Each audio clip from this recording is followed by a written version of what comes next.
Então, agora é o item 135.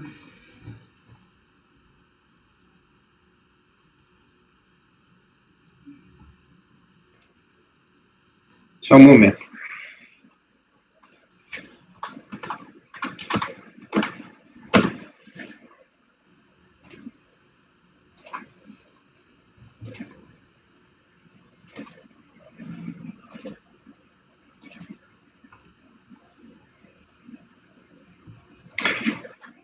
Os itens 135 e 136 são do mesmo recorrente. Tem o mesmo recorrente, Roberto Tomil e Noe. A diferença é apenas o exercício, mas o assunto é o mesmo e envolve rendimentos recebidos de organismo internacional. No caso, como consultor do PNUD.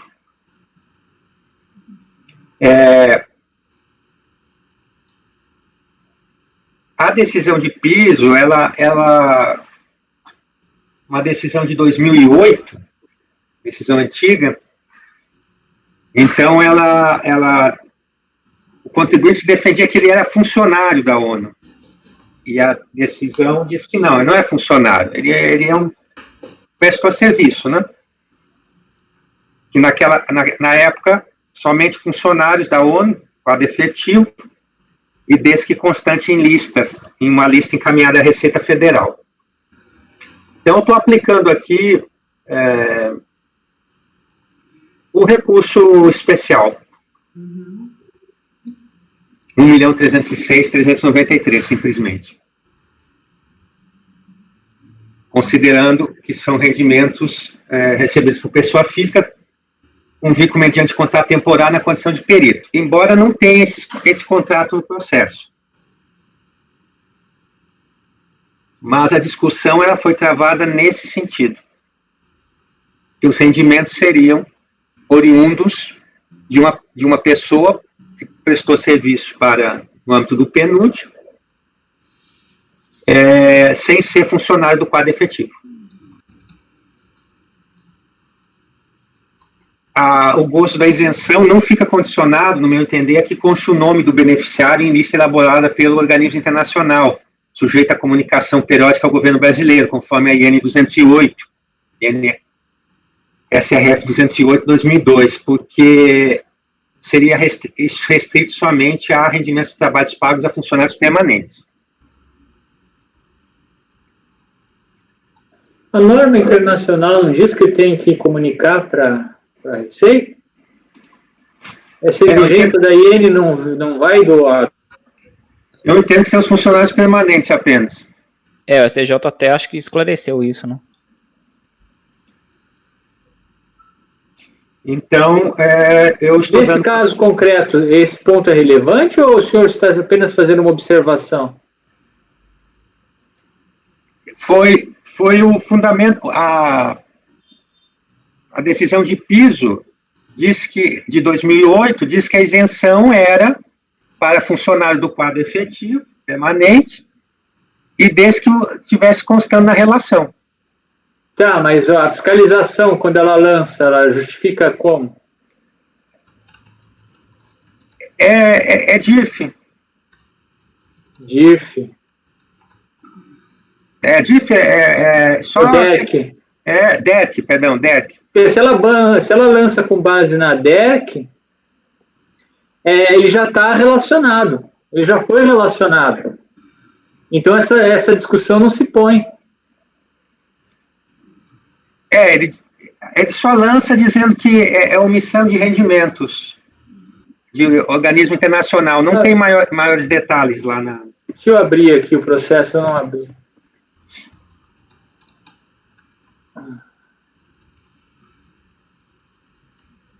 Então, nos dois, eu estou dando provimento para tornar insubsistente o lançamento. Pinheiro, alguma dúvida a mais? Eu estou abrindo o processo, só um instante, por favor, para eu poder solucionar a minha dúvida.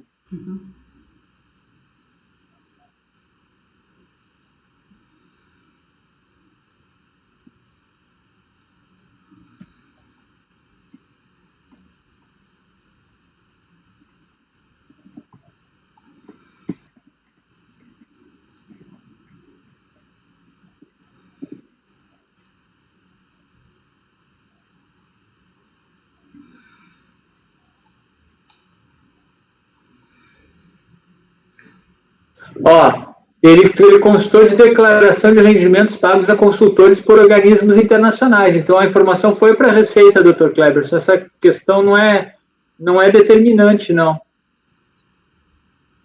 Como é que está a redação aqui do voto?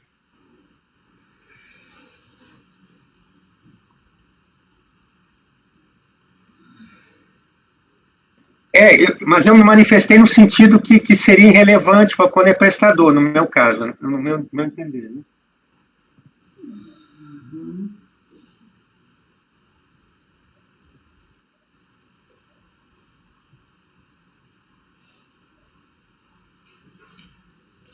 O senhor usou a palavra lista para eu dar um Ctrl L rápido aqui? Sim.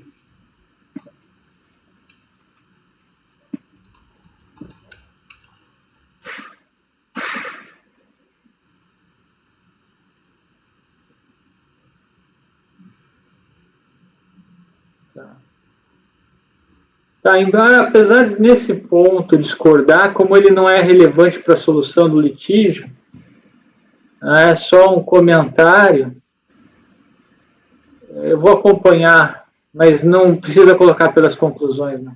Ok. Raíde. Acompanho. Pia já acompanhou, Andréia? Acompanho. André. Acompanho. Então, nos dois processos, dar provimento, 166 acordam os mesmos, por unanimidade, dar provimento. 137, também é seu, Cleberson. Sim, só um momento.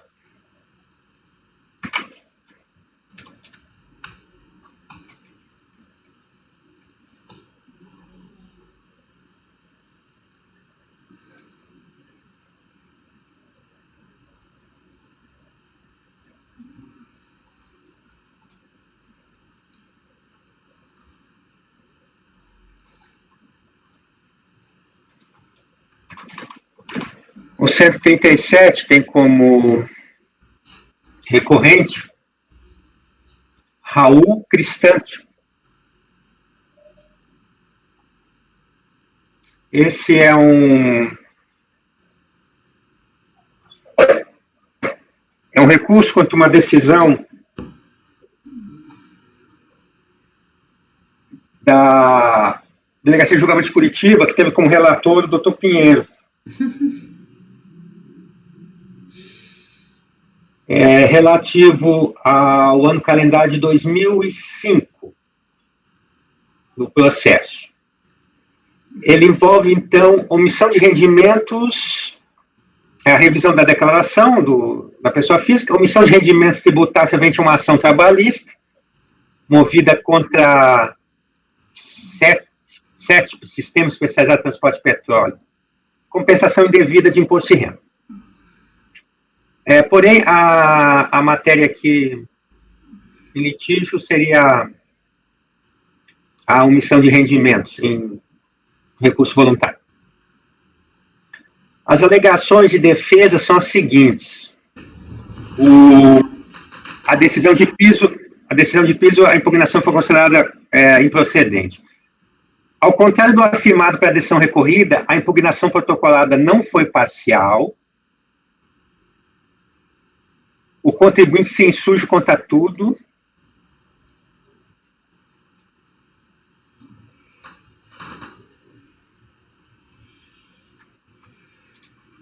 O contribuinte se insurge contra tudo que supere o montante do imposto de renda apurado a partir da reconstituição da sua declaração de ajuste anual, isto é, que ultrapasse um imposto de R$ 14.871,73. Os recibos de honorários advocatícios apresentados, que somam 73.980, são documentos hábeis e idôneos para comprovar despesas na ação trabalhista.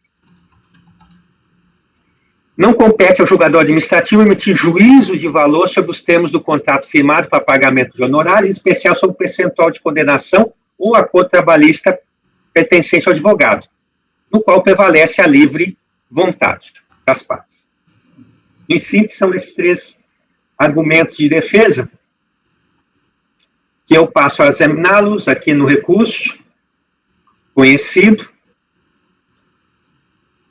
Então, o primeiro eu digo o seguinte: o contribuinte declarou no campo próprio da declaração, ano calendário 2005, exercício 2006, o total de R$ 33.901,14 a título de imposto retido na fonte.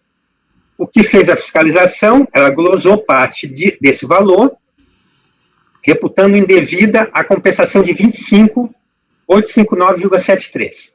Então, para efeito de rendimento sujeito ao ajuste anual, a autoridade fiscal reconheceu a diferença, né? R$ 8.041,41. Ao avaliar a impugnação, a decisão de primeira instância concluiu que não houve contestação dessa inflação, então dessa glosa. Eu entendo que a interpretação do acordo, nesse ponto, está correta, já que a impugnação foi, de fato, parcial. Na impugnação, o contribuinte elaborou o demonstrativo do cálculo do imposto suplementar após a dedução dos honorários que ele pleiteia e chegou, então, àquele imposto de R$ 14.871.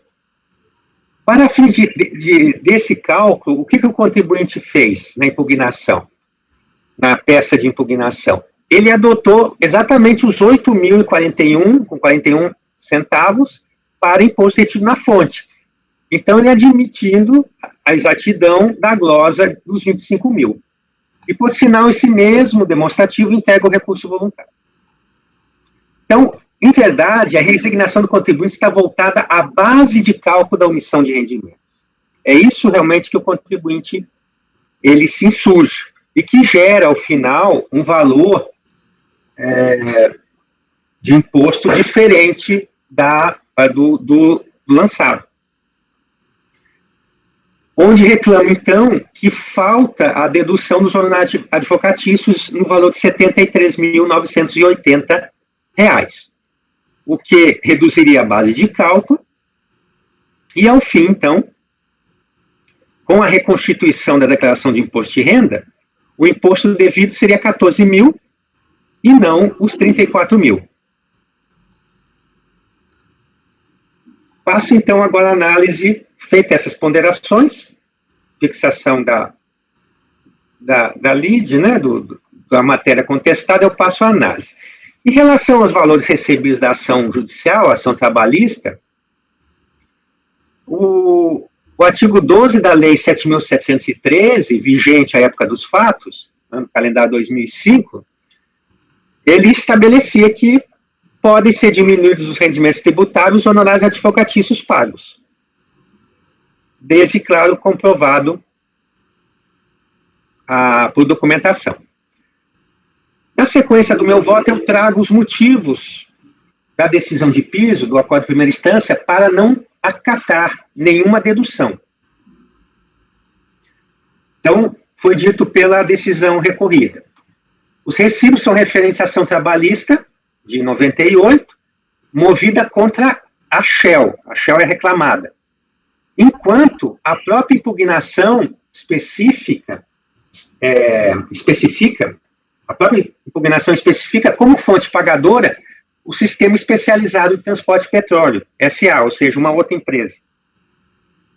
A quantia de 77 mil, a título de honorários, alcança aproximadamente 30% do total da condenação, ou do acordo no processo trabalhista, superior ao percentual médio de 20% calculado com base na tabela de honorários advocatícios do Estado do Paraná, sob o prisma da ética profissional.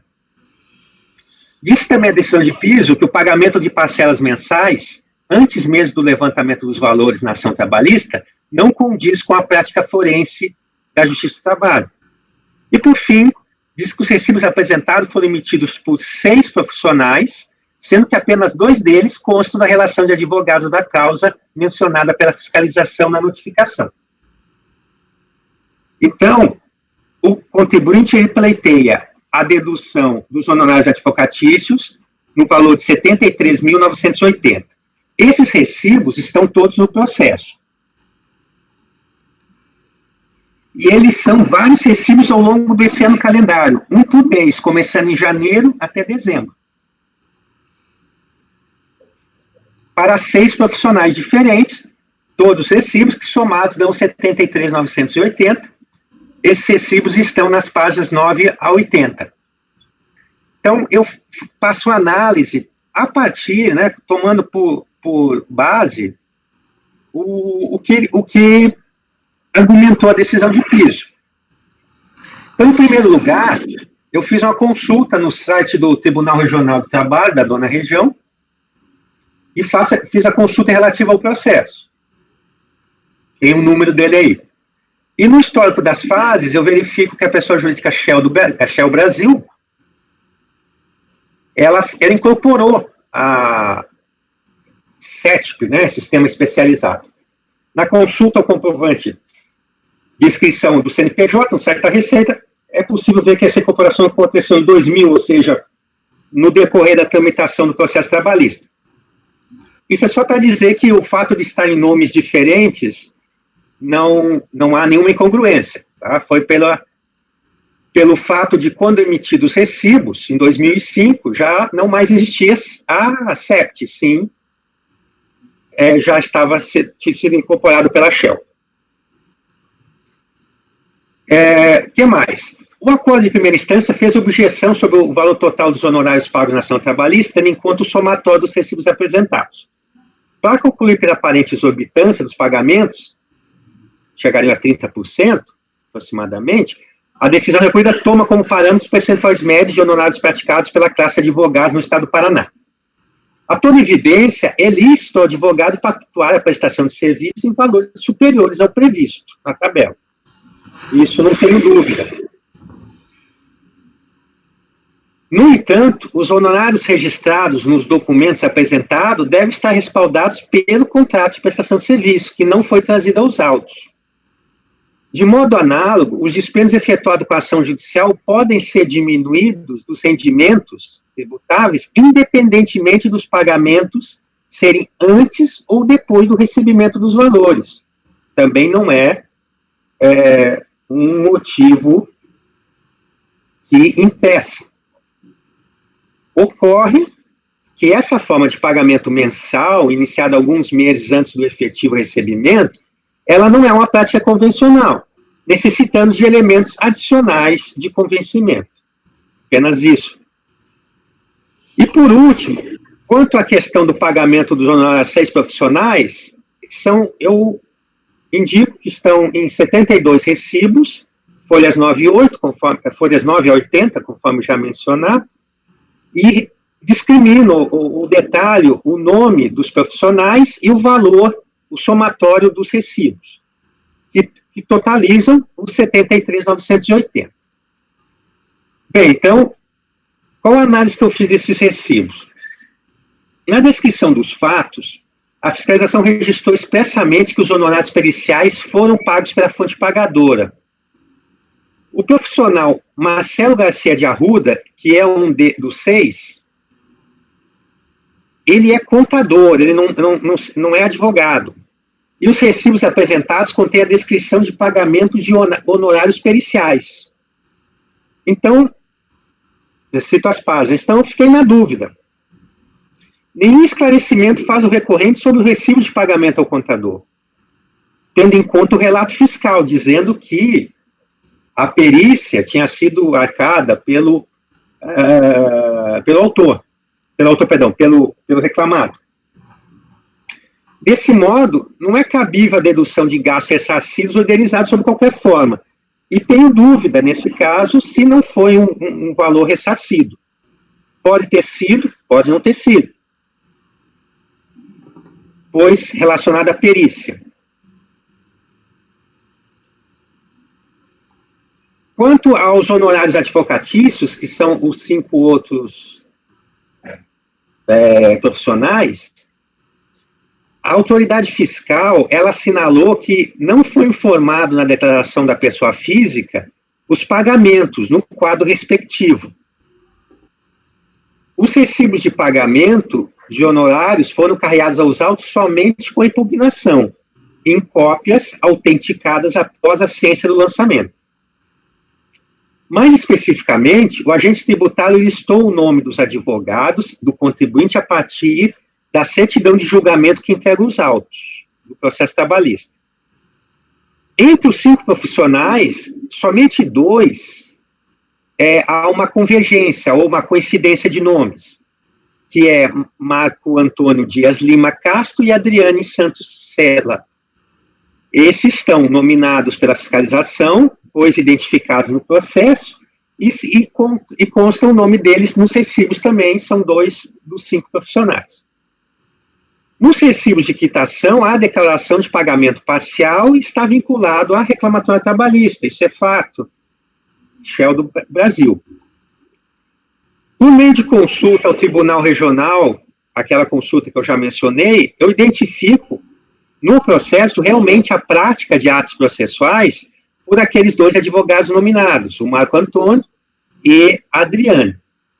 Em contrapartida, o contribuinte, ao longo do contencioso administrativo, não tomou a iniciativa de juntar aos autos outros elementos da efetiva participação dos demais advogados, mediante extração de cópias do processo trabalhista, cópias de folhas do processo trabalhista, juntada de cópia do contrato, ou contrato de prestação de serviço, ou mesmo de procurações outorgadas aos advogados.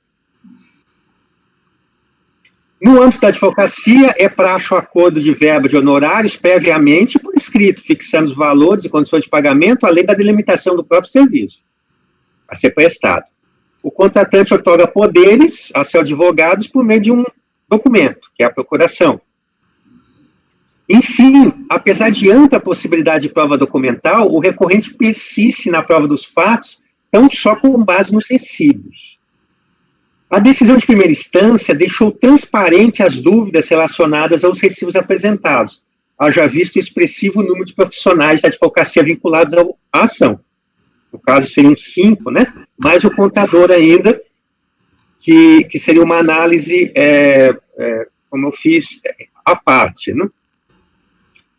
E, não obstante, o recurso voluntário está desacompanhado de documentação complementar. É a mesma da impugnação. Apenas o recibo não é capaz de gerar plena convicção sobre os fatos. Por certo, as declarações firmadas pelos profissionais presumem-se verdadeiras. Essas declarações são os recibos, né? Porém, não exime o interessado de comprovar a veracidade do fato quando está a fazê-lo, mediante prova adicional de prova, mediante produção adicional de prova documental. Então, nesse cenário que eu fiz, que é uma valoração da prova, para fins de dedução, eu entendo que pode ser aproveitado somente os recibos emitidos por Marco Antônio Dias Lima Castro e Ariane de Santos Sela, 29.980, o somatório. Aqui na sequência, eu entro no assunto já debatido, que eu não estou deduzindo integralmente esses valores, e sim proporcionalmente aos rendimentos tributáveis. No caso aqui dos autos, tem a peculiaridade que os rendimentos recebidos da ação trabalhista, eles correspondem a rendimentos tributáveis e não tributáveis, e dentre os tributáveis, tem o tributável exclusivamente na fonte, que é o 13º. Então, a fiscalização fez o cálculo e chegou ao percentual de 71,5% dos rendimentos recebidos na ação trabalhista, que seriam rendimentos tributáveis sujeitos ao ajuste anual. Então, eu utilizo também o mesmo percentual da fiscalização, que não foi questionado pelo contribuinte, e multiplico, então, os 29.980 vezes 71,5%, encontrando os 21.435,70, que é o valor que eu estou admitido para reduzir a base de cálculo. Além disso, eu estou aplicando o regime de competência aqui para os rendimentos, para a base de cálculo, com base na decisão do STF, no recurso extraordinário 614.406, Rio Grande do Sul, com repercussão geral reconhecida. Só que aí, quando vai aplicar esse RE, surge um problema. O problema não, surgiu uma questão, né? Qual que é a questão aqui que eu identifiquei? Aí eu exponho aqui para todos.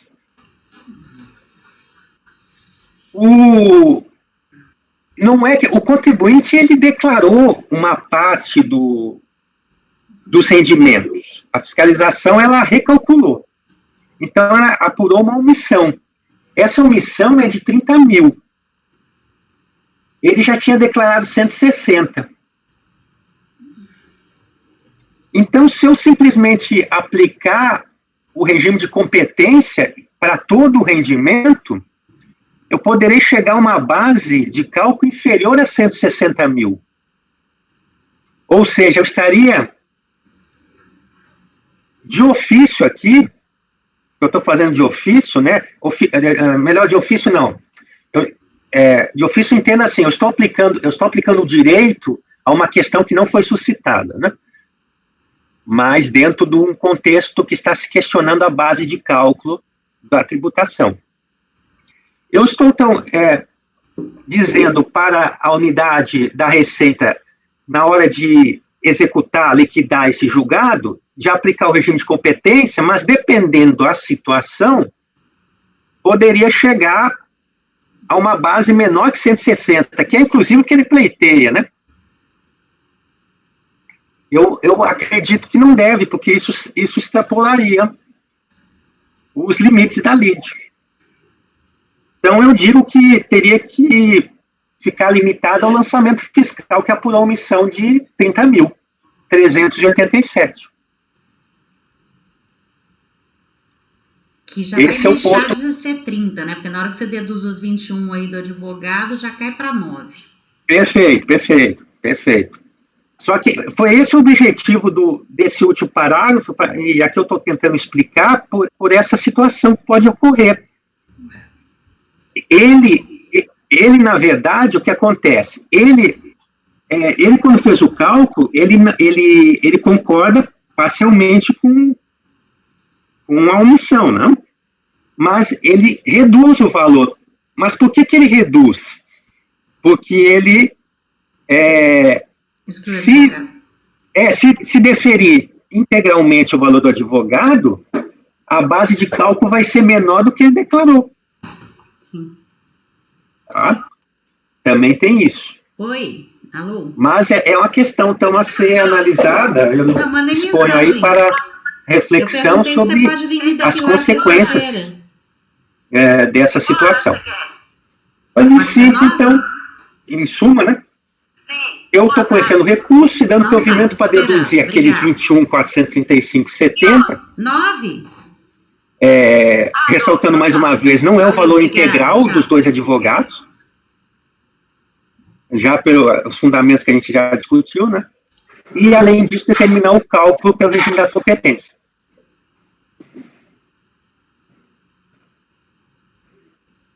Doutor Cleber, eu não entendi esse último parágrafo, não do voto, mas o que o senhor falou, a sua última colocação, que se considerasse todo o valor do advogado, diminuiria na base de cálculo dos 160, eu não entendi essa parte. Doutor.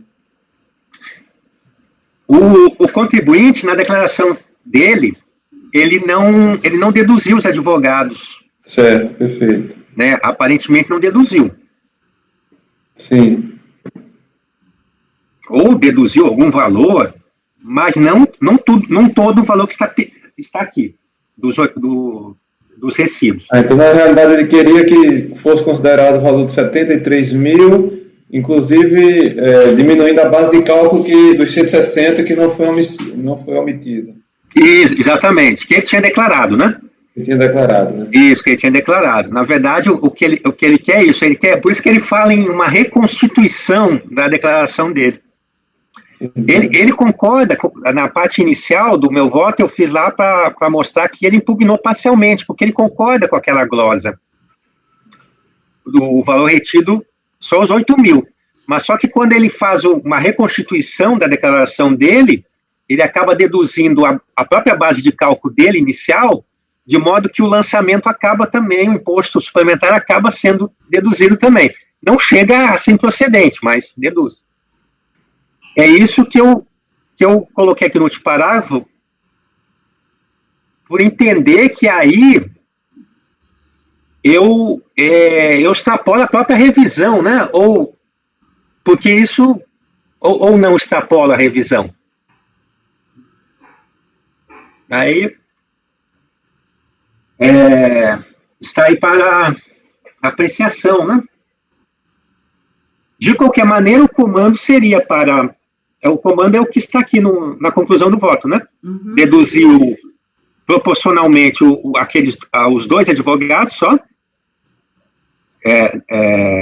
excluindo o contador e os outros 3, e determinar o recálculo com base no regime de competência.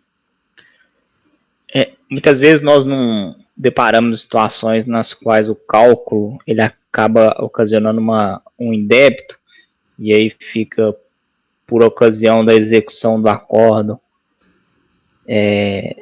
a verificação desse montante. Não é algo parecido?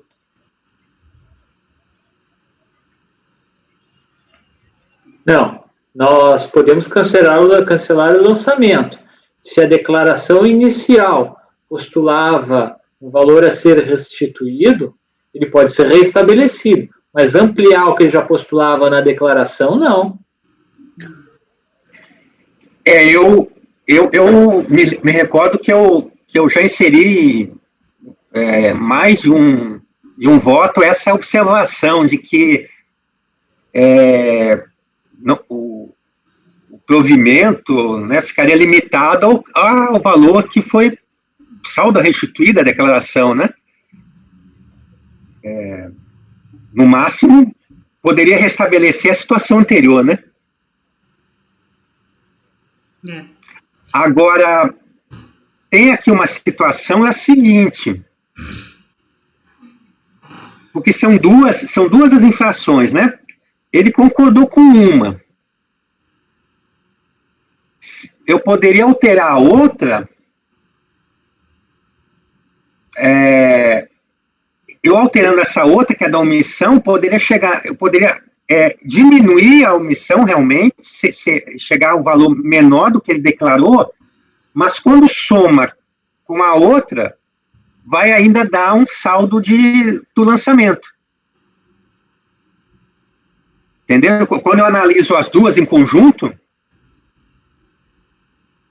pode ainda dar mais do que ele declarou, devido à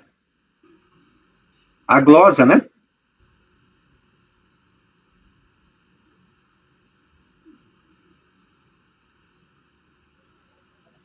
Então, eventualmente, se ele tem um saldo maior, ele deve entrar com um pedido próprio de restituição. Se não tiver decaído, né? Não, eu não sei se seria o caso de restituição, né? Seria o caso de restituição? Dando um saldo a restituir maior do que o declarado. Não seria... Não seria restituir aqui, doutor Matheus, porque ele vai continuar com a glosa de 25 mil de imposto retido.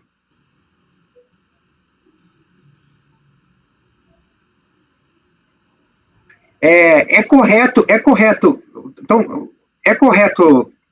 Eu faço o regime de competência, chega numa base de cálculo menor do que ele declarou, inclusive, mas aí na hora de fazer o cálculo, ainda vai dar imposto suplementar, ainda vai permanecer o lançamento, porque tem a glosa de 25 mil. Isso pode acontecer. Aí não teria problema, então, se acontecesse isso, não é que vai dar restituição, mas que o valor... Doutor Clébio, vai recalcular os 30 mil, não os 160. Vamos esquecer os honorários. Vamos dizer que vai recalcular só... Eu consigo recalcular 30 mil só? Eu tenho que recalcular tudo, né?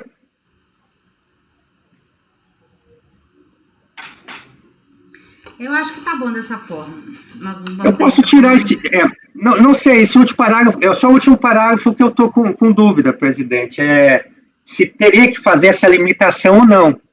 É imprescindível, senão a gente reverte. Vamos estar lançando ao contrário aqui? Não pode, tem que...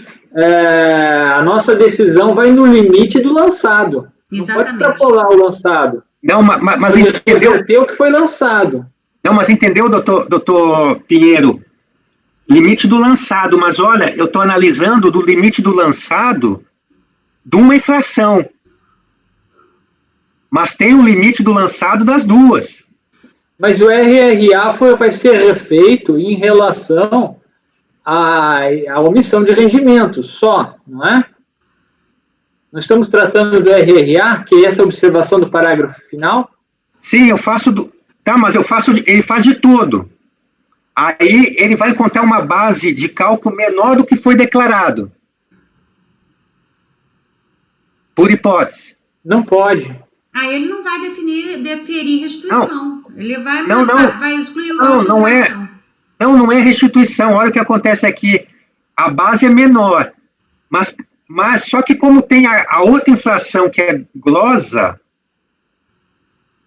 de imposto, ou seja, vai reduzir a glosa. Mas o lançamento ainda vai continuar. O lançamento vai subsistir, só que não por omissão, e sim pela glosa. Não consegui fazer entender? Glosa de quê? Imposto de renda retido na fonte. Ah, tá, porque teve imposto de renda. Ah, entendi. Eu tenho um lançamento de omissão que tem imposto, juros e multa de ofício. Tem um lançamento de glosa que eu tenho a glosa, juros e multa de mora. Correto? Essa segunda infração, que é glosa, compensação indevida, ele não questionou. Ele concorda, conforme eu expus. Então, isso, uma parte do lançamento já é procedente. Mas a parte sujeita à muda de mora, e não a parte sujeita à muda de ofício. Sobre o texto do último parágrafo, antes da conclusão, eu só tenho dúvidas sobre, depois da vírgula ali, ó. Essa análise deve ficar limitada ao lançamento fiscal que apurou a omissão de rendimentos do valor de 30.387,26. Esse considerando o total de rendimentos declarados pelo contribuinte de 160, não seria o caso de suprimir? Porque aquilo não pode mexer. Isso já foi declarado e não é objeto do lançamento 160. O RRA, então, vai ser desses 30 mil? Sim, tem que ser só sobre a parcela lançada. Mas não Sim. tem como fazer isso. Então, o RRA é dos 30 mil, e aí mantém a diferença, que é de 130, porque a diferença não é RRA. Não é isso? Uhum. Quando a fiscalização, ela revisou a declaração e ela apurou só a diferença, e agora diz que teria que ser o regime de competência, isso dá direito ao contribuinte ele refazer a sua declaração nessa parte? Só no que foi lançado ele pode refazer, que é os 30. Só no que foi lançado. Eu acho que em relação aos 160 não pode ser aplicado o RRA. Tá, essa já foi consolidado. Então, só em relação aos 30. Essa é a dúvida, essa que eu estava colocando, essa é a dúvida que eu tenho. Mas observe o seguinte, se fazer o RRA de tudo, fizer o RRA de tudo, não significa que vai haver restituição, porque tem a outra infração, que é a compensação indevida, a glosa, que ainda permanece. Não, tudo bem, mas ainda assim, no meu entender, não pode refazer o RRA de 160, porque isso não foi alterado pela fiscalização, não é objeto do lançamento. E como ele não trouxe a alegação, porque se ele tivesse trazido a alegação, poderia. Mas como ele não trouxe a alegação, e nós estamos acolhendo como algo implícito a própria argumentação dele, a argumentação dele não versou sobre 160. Tá. Então, Então eu deletaria depois dessa vírgula aqui dos 30 mil e manteria o restante em outra, e já entra, ó, 30.387,26, ponto. Em outras palavras, daí continua. Tá. Então fica nesses termos da sugestão do doutor Pinheiro, para poder avaliar, o colegiado avaliar se está bem. Eu retiro a parte do primeiro parágrafo, o parágrafo antes da conclusão, né? Essa análise, o primeiro período eu paro nos 30 mil. Uhum. E depois continuo. Em outras palavras, o propósito... Tá, mas a conclusão é a mesma. Foi um ponto realmente que eu fiquei na dúvida aqui, até que ponto podemos retificar ou não. Essa situação aqui. Né? É que eu nunca tinha tentado para isso, né? Porque nem em todos os casos o contribuinte omite 100% dos rendimentos, né? Mas a gente nunca tinha posto nenhuma observação, né? Eu já coloquei num processo meu uma observação em certa ocasião. Porque eu vi que dava problema. Ok. O resultado não muda, né, Cleverson? Não, o resultado não. O resultado, o que tem que avaliar é os recibos, se cabe realmente a dedução dos recibos, dos demais, né? Se o raciocínio que eu fiz, ou somente os recibos seriam suficientes. E para o doutor Matheus, doutor Raide, para manter a coerência, eles, mesmo que concorde aqui com a análise que eu fiz, não vão concordar com a proporcionalidade, né? Aqui, a análise do conjunto probatório, ela se modifica com base nessa informação aqui da incorporação. Porque no julgamento de primeira instância, esse fator era desconhecido. Então, houve, de fato, essa incorporação aqui que o doutor Cleberson nos relata aqui, até com as citações aqui que ele colocou em nota de rodapé. Isso faz com que o conjunto probatório seja analisado de outra forma.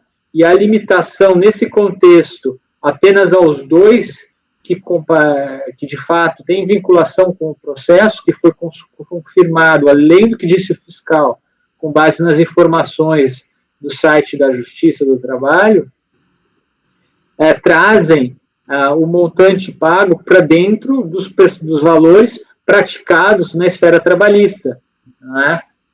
Porque antes o valor de 73 mil destoava muito, destoava em excesso, né? Não tendo sido, ainda mais não tendo sido apresentado contrato. E com essa alteração que fez aqui ao final o Dr. Cleverson, eu vou acompanhar o voto. Tá, Raide. Eu divido para deduzir o importe de 29 mil... Cadê? 980. 29.980 a título advocatício. Já deixando claro que posso me resguardo eventualmente a mudar. 29.980. Na próxima sessão, para estudar melhor os posicionamentos postos pelo Dr. Cleberson e demais. No restante, eu acompanho o relator. Pinheiro já acompanhou. Andréa. Esse valor é sem a proporcionalidade, né, Raide? É o valor. Acompanho a divergência. O relator. O divergência. Relator. Eu voto no relator também. Então, vencidos Raide, André e Matheus, que davam provimento para a maior extensão para deduzir o valor de 29.980 a título de honorários advocatícios. Então, é isso. Então, deduzir 21.437,70 de honorários e determinar o recálculo com base em regime de competência. 138, Matheus. 138. Tomás Mercaldi Neto, final 2011, 41. aproveitando que se trata de pauta temática, vou resumir e me coloco à disposição para as dúvidas. Passo direto ao voto. A preliminar, o recorrente ele pleiteia a produção de provas e diligências, invocando o princípio do formalismo. E aqui eu trago à disposição legal que a prova deve ser apresentada quando da impugnação, sendo ônus do contribuinte comprovar suas alegações. No mérito, o contribuinte, em seu recurso, ele se insurge contra a acusação fiscal acerca dos rendimentos recebidos acumuladamente. Entende, pois, que em relação aos rendimentos pagos acumuladamente em cumprimento da decisão judicial, a incidência do imposto ocorre no mês de recebimento, mas o cálculo do imposto deverá considerar os períodos a que se refiram. A decisão de primeira instância entendeu pela improcedência, aplicando o regime de caixa. Pois bem, primeiramente é preciso esclarecer que não há controvérsia sobre a incidência tributária em relação aos rendimentos recebidos pelo recorrente em contexto de ação na Justiça Federal. O inconformismo diz respeito à forma de tributação dos rendimentos recebidos acumuladamente. Eis que, conforme alega o recorrente, seriam isentos caso fosse considerado regime de competência sua apuração e não regime de caixa. A proposta, ainda que assim não fosse, nos termos da legislação de regência, constitui rendimento bruto, a incidência do imposto de renda, todo o produto do capital do trabalho da combinação de anos, seja a qualquer forma e a qualquer título, de acordo com a Lei 7.713. Assim, não resta dúvida de que os rendimentos recebidos decorrentes da concessão de aposentadoria especial em razão do exercício de atividade de odontólogo considerada especial estão sujeitos à incidência do imposto de renda. Contudo, sobre a forma de tributação dos rendimentos recebidos acumuladamente, entendo que a decisão de piso merece reparos em razão do entendimento do Supremo Tribunal Federal. A decisão ela é definitiva, não há que se afastar toda obrigação tributária, mas tão somente ajustar a base de cálculo.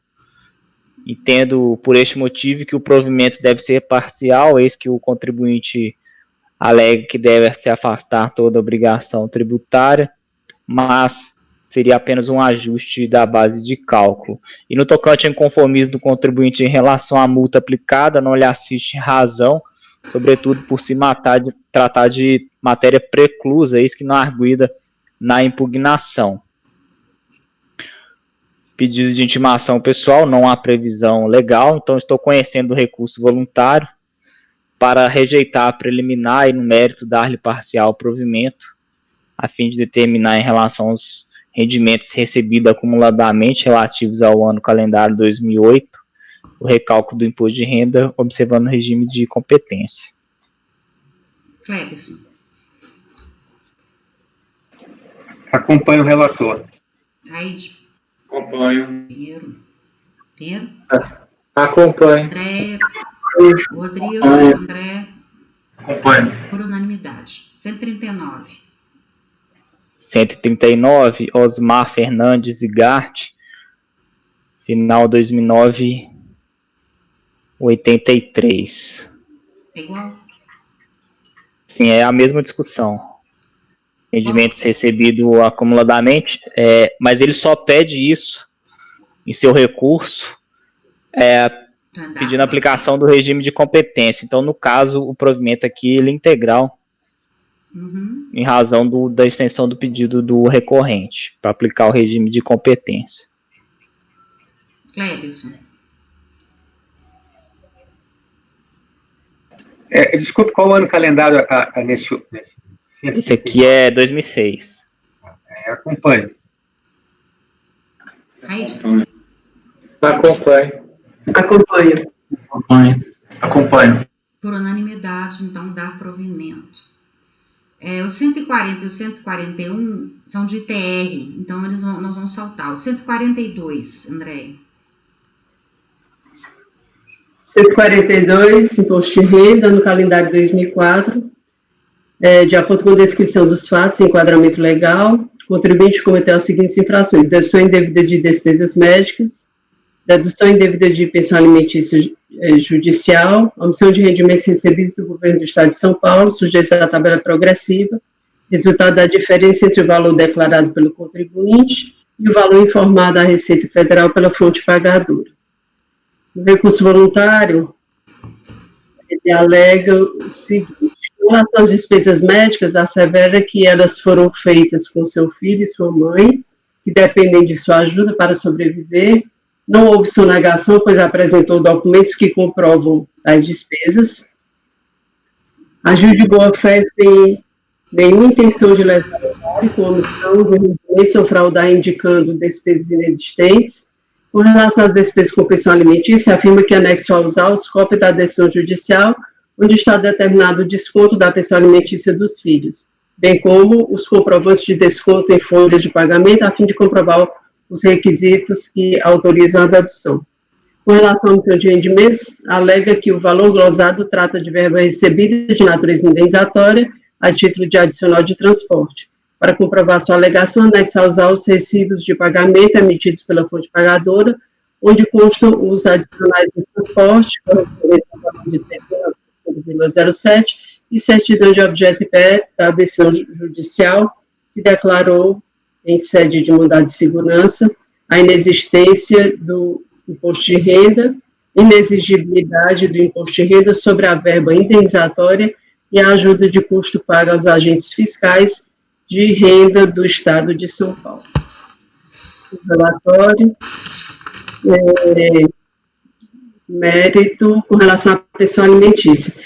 Conforme se depreende do artigo 78 do RI, então, vigente à época dos fatos, o direito à dedução dos valores para os antigos de pensão alimentícia, em face das normas de direito de família, está condicionado à comprovação que foi feita em cumprimento de decisão judicial, acordo homologado judicialmente, e que o valor foi efetivamente pago conforme se destaca. De acordo com a decisão de piso, os documentos de folhas 27 a 56 comprovam o efetivo pagamento, mas não consta dos autos a prova de que se trata de obrigação alimentar decorrente de decisão judicial ou acordo homologado judicialmente, impondo-se a manutenção da glosa. O recorrente anexa aos autos cópia da decisão judicial que determinou o desconto da pensão alimentícia aos filhos, além dos comprovantes de desconto em folha de pagamento, documentos de folhas 97 a 119, restando assim comprovados os requisitos para a dedução de pensão alimentícia, devendo ser afastada da glosa. Despesas médicas, já assevera que as despesas foram efetivadas para o seu filho, a sua genitora, pois depende de sua contribuição para sobreviver, que não houve sonegação, mas sem ajuda humanitária a seus pares, fato este que deve ser considerado acima de qualquer argumento jurídico. Eu trago aqui a legislação de regência. Da análise da legislação em apreço, percebe-se que as despesas médicas dedutíveis da base de cálculo do imposto de renda dizem respeito aos pagamentos efetuados pelo contribuinte relativos ao próprio tratamento e aos de seus dependentes, e se limitam a serviços comprovadamente realizados, bem como a pagamentos especificados e comprovados. No caso em apreço, vale ressaltar que o contribuinte não declarou dependentes em sua DPF, assim, para que pudesse proceder à dedução das despesas médicas, seria necessário que referidas despesas constassem da sentença judicial ou acordo homologado que não ocorreu. A senhora Karina Rodrigues de Souza, sua mãe do recorrente, não consta como dependente de sua declaração de rendimentos e, conforme ressaltado pelo próprio contribuinte, a despesa médica foi paga por mera liberalidade em face de ajuda a sua genitora e filho. Assim deve ser mantida a glosa. Omissão de rendimentos. Alega o recorrente que o valor indicado como omissão de rendimentos trata de verba recebida de natureza indenizatória.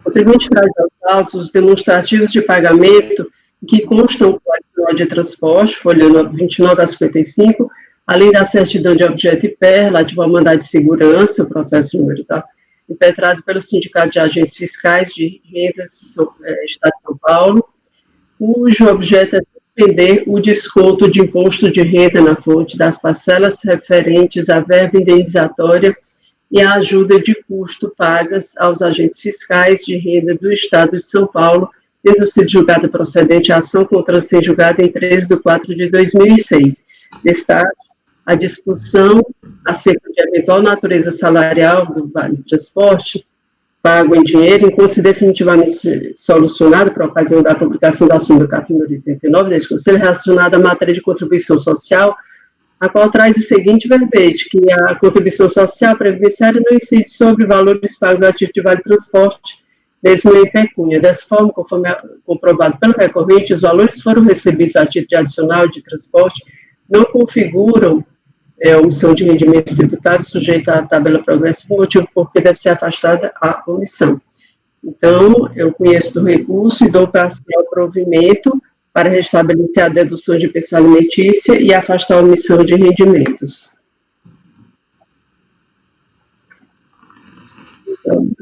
Cleberson.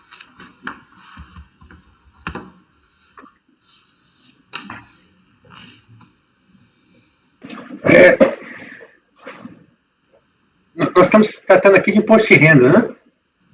Sim. É porque a gente estava com a pauta temática de RRA, mas houve um erro na planilha da André. Imagino que ela deve ter apagado uma ali e puxou os ACTs todos errados, né? Não, acho que o problema é a situação da súmula, não é? Tudo bem, eu coloquei, inclusive, eu sei que era referente a outra matéria, né? Não, então, mas ele é servidor público, tem isenção no imposto de renda? Para transporte? Não, ele recebeu, ele participou de uma ação, medida judicial, né? Não, tá, mas qual que é a fundamentação? Por que ele por que é verba indenizatória para a senhora? Não, a verba indenizatória foi determinada pela decisão judicial do Vale Transporte que ele recebia, do desconto de... A verba indenizatória... Mas a decisão judicial não é para não reter? É uma decisão do Estado, inclusive, não é? Isso. Deixa eu abrir aqui o processo. Mas de qualquer forma, acho que a súmula 89 não aplica aí não, né? Não, tudo bem. Posso tirar.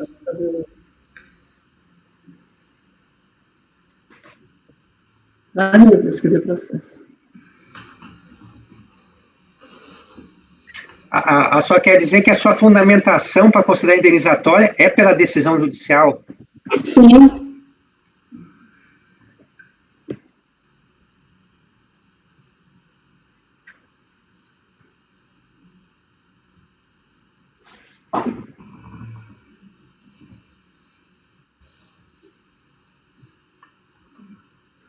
Mas se teve ação judicial, não renunciou ao contencioso administrativo, hoje não pode ser manifestado aí. Não, foi impetrado pelo sindicato, né? Uma ação coletiva. É uma ação coletiva, mas foi contra a fonte pagadora ou foi contra a União? Isso que eu não entendi. Tive a impressão que foi contra a fonte pagadora. É porque é estadual, né? Então não deve ter sido contra a União. Eu só estou na dúvida aqui para excluir, né? Porque, não me lembro, eu sei que para o servidor público tem uma previsão, né? Não. Estadual também? Não, o da União, né, doutor? Da União, né? Mas do estadual... Porque a ação foi na Justiça Estadual, não. Segunda Vara da Família... Qual que é a citação? 115. 115. Juiz de Direito da Primeira Vara da Fazenda Pública da Capital. Viaduto Dona Paulina. Isso aqui é Justiça Estadual, se não me engano. Poder Judiciário São Paulo.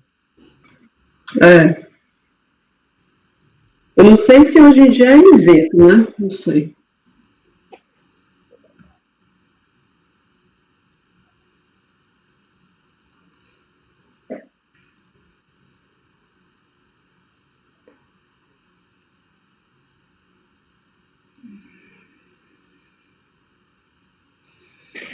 É para suspender o desconto. Ixi, ó.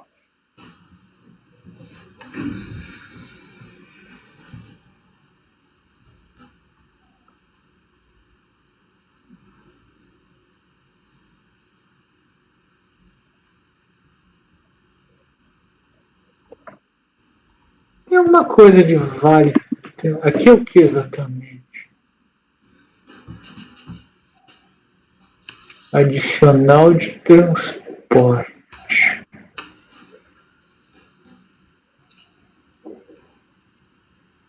Adicional de transporte. Vamos olhar esse processo até amanhã e fazer só 2 RRA mesmo, que aí a gente dá cabo deles? Ou então já encerramos agora. Não, tem 2 RRA que dá para sair a toque. Ah, dá para sair? Então vamos seguir. Vamos deixar esse aqui com vista de mesa, tá? E aí, é só os 2 que são RRA. É o do Kleber e o seu, Pinheiro. Tá. É o 143 e 145. Kleberson, então, agora.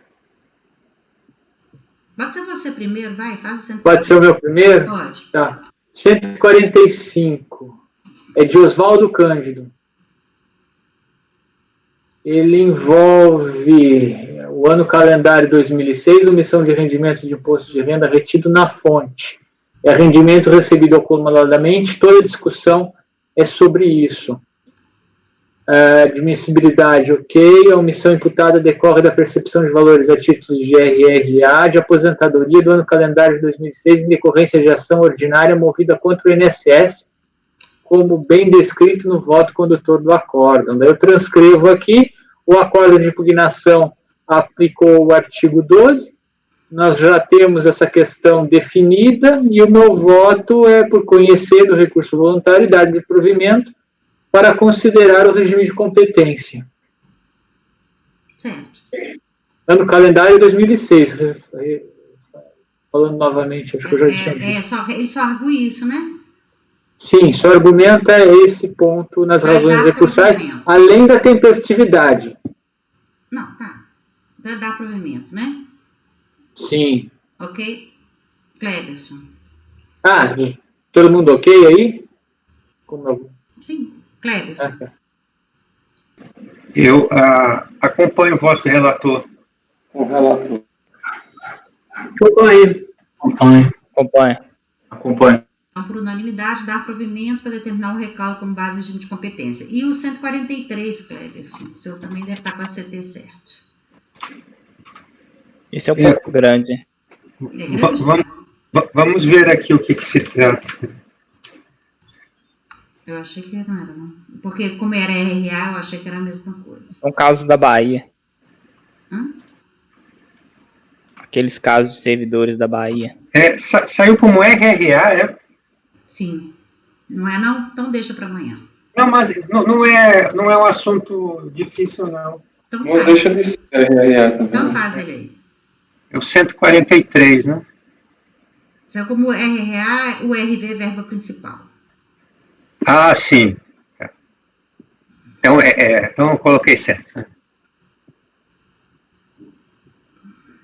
Na verdade, é o RV, né? Uhum. Tá. Esse, então, é aqueles casos já conhecidos, né? É lá da Bahia, que nem eu falei do processo anterior, que nós julgamos, só que nós julgamos, tratou só da isenção, né? Devido à preclusão da matéria, da causa de pedido. Esse aqui não. Esse envolve matéria de mérito mesmo, rendimentos recebidos do Tribunal de Justiça da Bahia, o RV. Então, os argumentos são aqui, as diferenças recebidas a título de RV têm natureza indenizatória, a classificação das verbas recebidas como isentas foi feita pela própria fonte pagadora, então, pede o recorrente a exclusão da multa de ofício, a responsabilidade pelo descumprimento da obrigação tributária deve ser imputada à fonte pagadora, que substitui o contribuinte, são descabidos juros de mora, levando em consideração o artigo 100 do CTN, e ilegal e inconstitucional a Selic. Assim, tem mais aqui um último argumento. Caso se entenda pela procedência do lançamento, é necessário suspender o processo até o trânsito julgado das ações propostas pela Associação dos Magistrados da Bahia, ou de qualquer outra envolvendo ao tema, a fim de evitar a cobrança indevida. Esses são os pedidos. Então, aqui eu faço consideração inicial, conheço o recurso. A consideração inicial é que o o produto da arrecadação, ele pertence ao Estado, tratando-se de magistrado, servidor público do Estado, porém, as normas de direito tributário são afetas à União, né? De modo que as pessoas físicas devem submeter os rendimentos ao ajuste, não é um rendimento de tributação exclusivo, incidência na fonte, e a União, então, por meio da Receita Federal, pode fazer a revisão da declaração e exigir o tributo devido. Essas são as palavras das considerações iniciais. Quanto ao RV, eu trago aqui o entendimento da Câmara Superior, que eu não sei se é é bem recente, é junho de 2020, eu não sei se é por unanimidade ou por maioria, dizendo que as diferenças de URV que foram pagas nesse ano, 2004 a 2006, 2007, elas sujeitam-se a incidência do imposto de renda. E eu transcrevo os argumentos, né? O trecho, para a natureza remuneratória desses valores. Então, o valor, a retenção do imposto de renda na fonte teria natureza de antecipação apenas, né? Não tendo sido antecipado o tributo, ou tendo sido antecipado, deve-se fazer o ajuste, a pessoa física deve fazer o ajuste relativo no ano seguinte ao recebimento.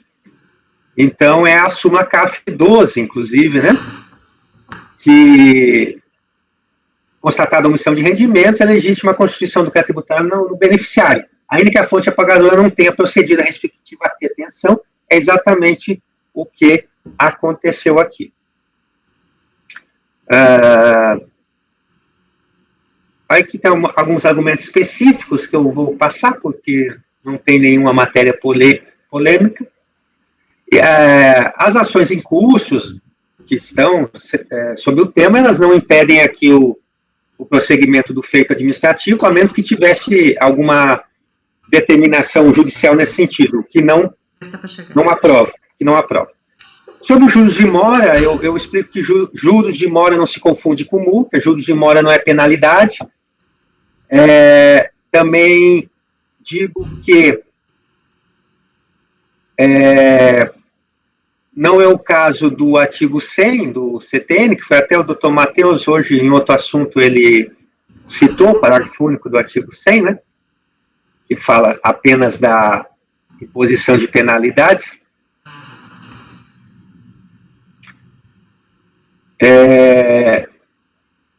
Então, eu digo que os documentos fornecidos pelo tribunal, entre eles o comprovante de rendimentos, não caracterizam normas complementares, ou seja, não é porque ele seguiu o que está no comprovante de rendimentos fornecidos pela fonte pagadora e assim preencheu sua declaração, que ele estaria seguindo uma norma complementar da legislação federal.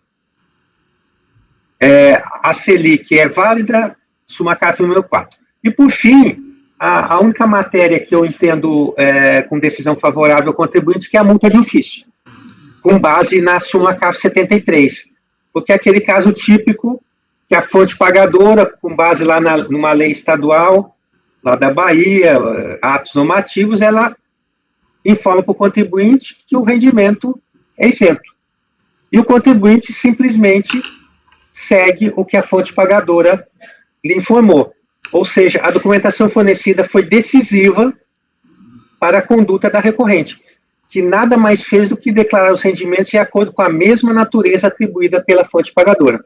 Então, é a subsunção à súmula CAF 73. Então, eu conheço o recurso e dou provimento parcial para excluir a multa de ofício. Esse é o voto. Raide. Doutor Cleverson, primeiro, esses rendimentos não foram recebidos acumuladamente, não, né?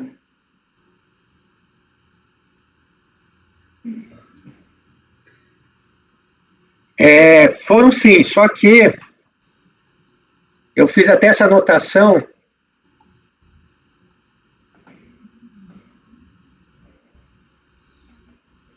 Tem essa anotação aqui, doutor Raí,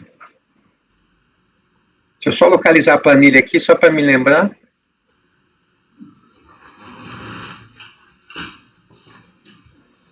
Foram todos recebidos acumuladamente, sim. É porque normalmente a gente defere o recálculo no regime de competência, né? Não, sim, é verdade. Mas agora não está abrindo aqui. Ele já foi feito pelo fiscal, se eu não me engano. Só queria confirmar aqui. Não, se o senhor não tratou, deve ter sido essa a motivação, né? Possivelmente. Mas deixa eu confirmar aqui rapidinho. Como é que é o nome do contribuinte mesmo aqui que nós estamos julgando? É o... Gracino. Gracino, Gracino, tá. Estou abrindo o processo aqui rapidamente, que não abriu minha planilha que eu fiz essa anotação. Deu um bug aqui no... aqui, ó. Aplicou-se...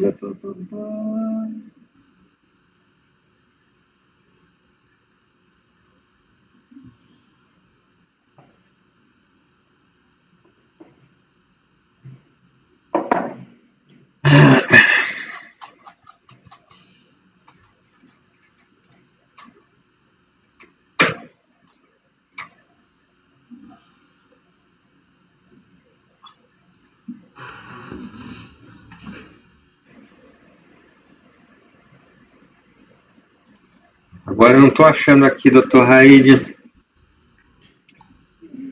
Logo na prorrogação, né?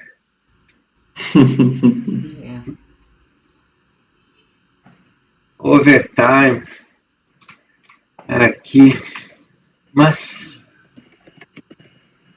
será que ele não aplicou e eu me confundi? Será que não é mais fácil achar na planilha a anotação?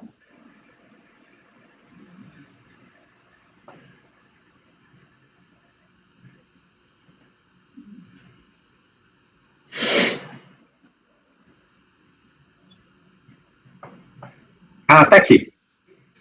Achei. O cálculo do imposto no anexo 1, isso é a fiscalização falando, doutor Reis, folhas 6. Seguiu o parecer 287/2009, que dispõe sobre o regime de competência. Isso, foi por isso que eu não apliquei. E, se eu não me engano, esse aqui também, eu sempre analiso a questão se o argumento teve incidência sobre juros também, que eu devolvi vários sobre esses de URV, eles costumam também questionar. O sobrestamento, eu devolvi vários, que eu identifiquei o sobrestamento e não estou devolvendo outros, não devolvi, por entender que a matéria de sobrestamento não impediria. Nesse aqui, para estar julgando é porque essa matéria não consta do recurso voluntário. Perfeito. Ainda que possa constar da impugnação. Ainda que possa constar da impugnação, mas do recurso voluntário eu não identifiquei. Por isso que eu trouxe em pauta. Assim como trouxe em pauta outros casos de que é intempestivo, ou mesmo esse de hoje, que era só a isenção, tá? Só para explicar o raciocínio que eu estou... e a cautela que tem que ser tomada nesse caso. Nesse processo. Nesse processo. Eu vou divergir do Dr. Cleves para dar provimento. Tá? Meu posicionamento já em relação a essas verbas, né, da URV, que não tem natureza salarial, não deve ceder imposto de renda. Eu acompanho a divergência. Com a divergência. Com o relator. Com o relator. Então, acordam por maioria de votos. Dá provimento parcial ao recurso voluntário, exclui a multa. Vencidos Raide, André e Matheus, que davam provimento. Ok? Vou encerrar aqui a reunião. Parar a gravação.